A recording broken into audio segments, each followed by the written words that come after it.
struktur organ, dan mekanisme respirasi.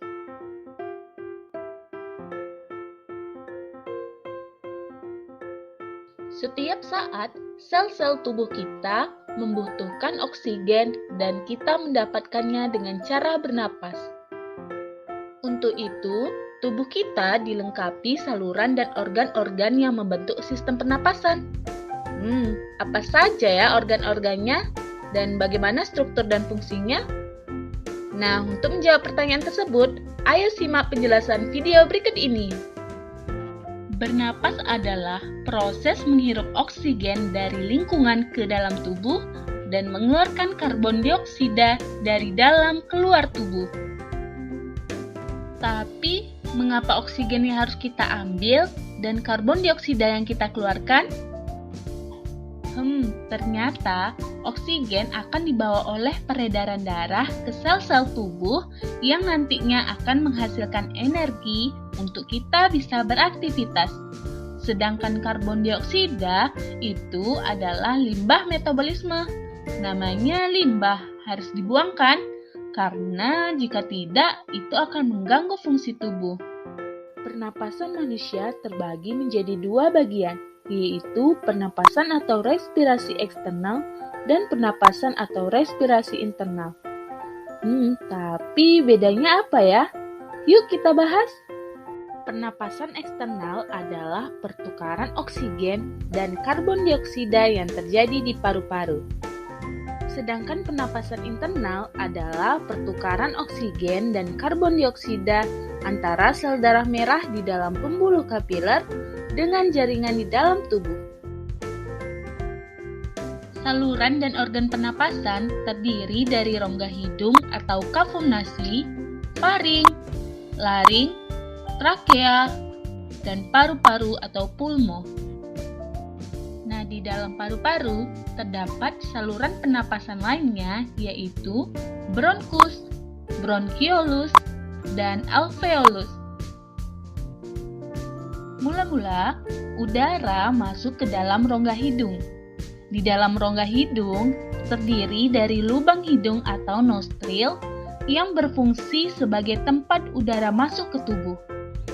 Lebih dalam lagi, terdapat area yang disebut sebagai vestibula yang terdiri dari rambut hidung atau vibrissae yang berfungsi untuk menyaring udara.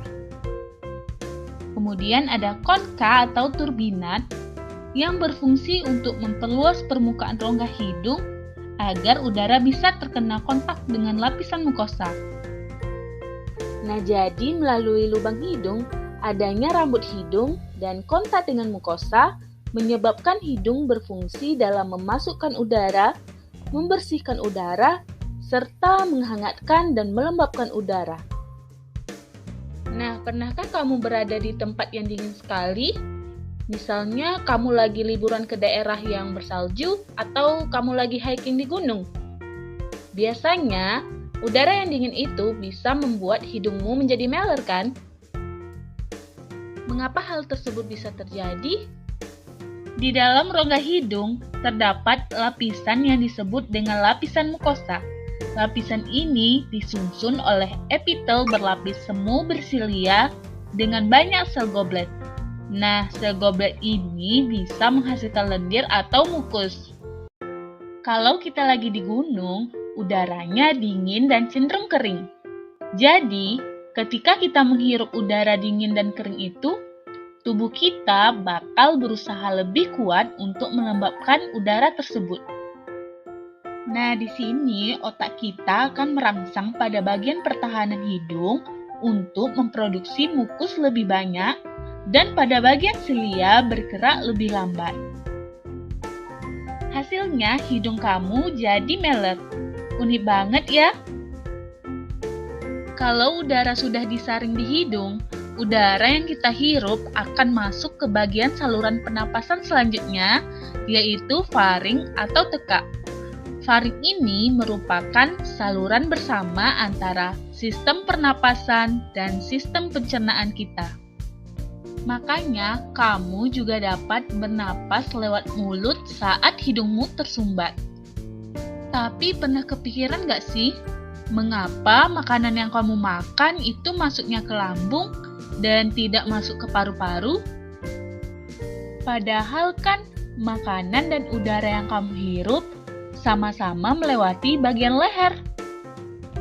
Nah, jadi di leher kita ini terdiri dari dua saluran yang berbeda yang memisahkan jalan masuknya udara dan makanan yang kita makan. Saluran tersebut yaitu esofagus dan trakea. Esofagus yaitu saluran makanan dan trakea yaitu saluran udara. Lalu, bagaimana mengetahui agar makanan yang kamu makan tidak masuk ke dalam trakea? Pada saluran pernapasan, terdapat pintu penghalang yang disebut epiglotis. Epiglotis tersusun dari tulang rawan yang elastis dan bentuknya seperti daun. Pada sistem pernapasan, epiglotis berperan sebagai pintu menuju trakea. Saat kamu bernapas, epiglotis berada dalam posisi vertikal dan trakea terbuka. Tapi ketika kamu menelan makanan, epiglotis akan melengkung dan menutup jalan menuju trakea. Hasilnya, makanan yang kamu makan masuknya ke esofagus. Selanjutnya, udara yang sudah disaring akan menuju ke laring.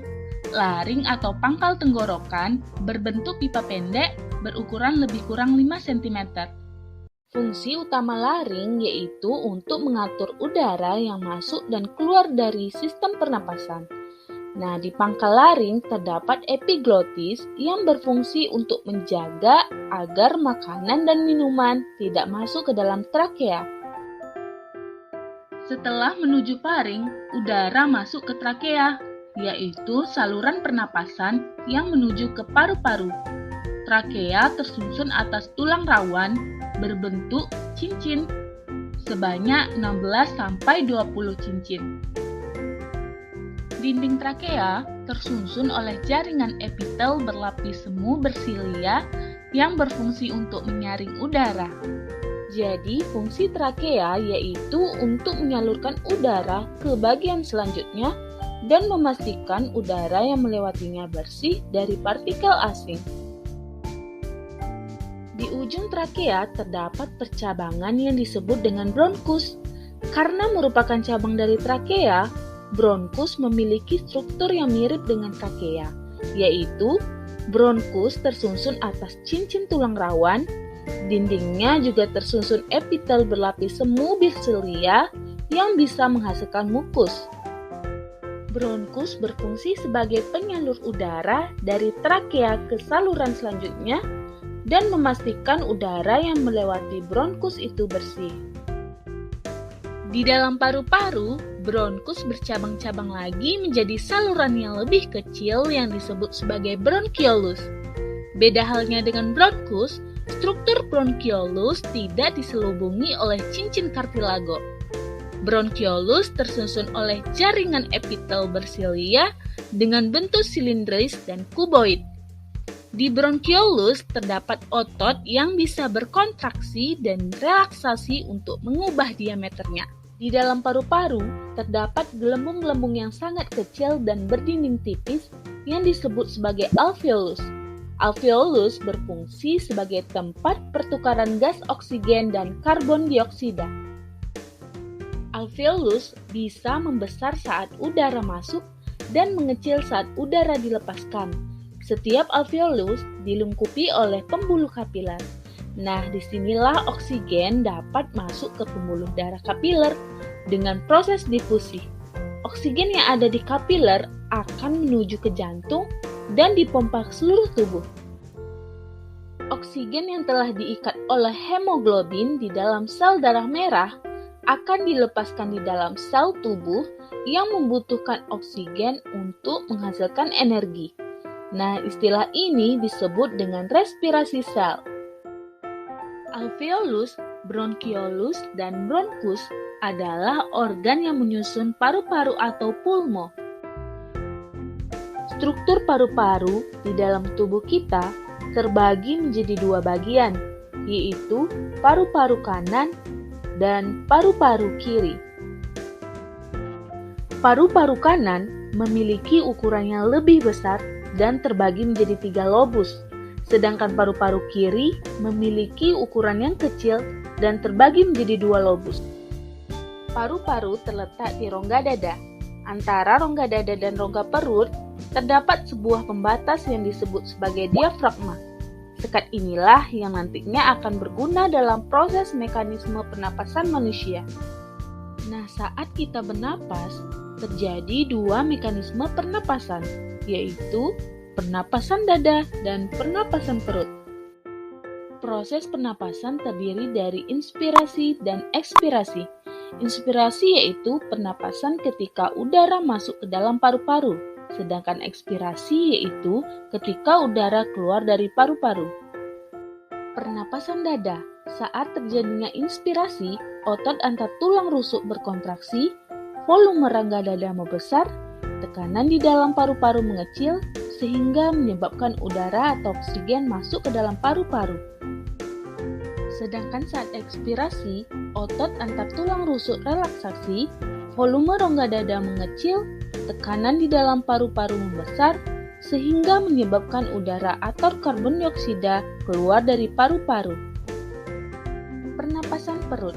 Saat terjadi inspirasi, otot diafragma akan berkontraksi, posisi diafragma mendatar, volume rongga dada membesar, tekanan di dalam paru-paru mengecil sehingga menyebabkan udara masuk ke dalam paru-paru.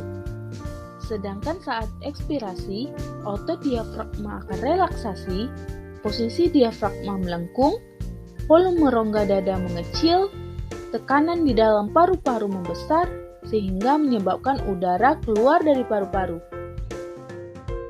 Nah, bagaimana? Sudah paham kan mengenai struktur organ dan mekanisme respirasi? Sekian pertemuan kita pada kali ini.